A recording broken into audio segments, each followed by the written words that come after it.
In this video, I'm gonna teach you how to buy Brawl Pass with Apple Cash. It's a very easy process, so make sure to follow along. In this video, I'm gonna be talking about the option of purchasing the Brawl Pass or any bundle of gems available in Brawl Stars and pay using your Apple balance. Now, I just need to make something very clear. While you will be able to purchase any Brawl Pass or any gem packs available in Brawl Stars and pay using your Apple balance, you need to be aware that there is a difference between Apple Cash and your Apple ID balance. Apple Cash can be used to send and request money from friends and family and use alongside your Apple Cash card. However, if you have money on your Apple ID, then you will be using that for in-app purchases. So if you want to buy the Brawl Pass, you will need to have money on your Apple ID or your Apple account. If you only have money on Apple Cash, but you don't have money on your Apple ID,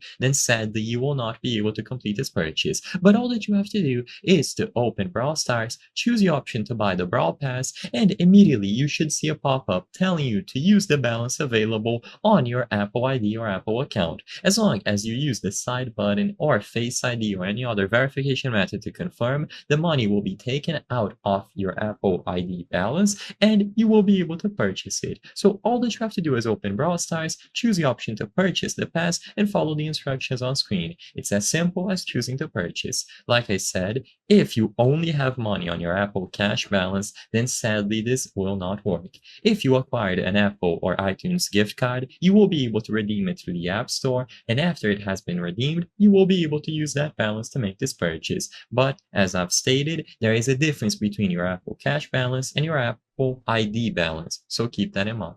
I hope I was able to help you on how to buy Brawl Pass with Apple Cash. If this video helped you, please be sure to leave a like and subscribe for more very easy tips. Thank you for watching.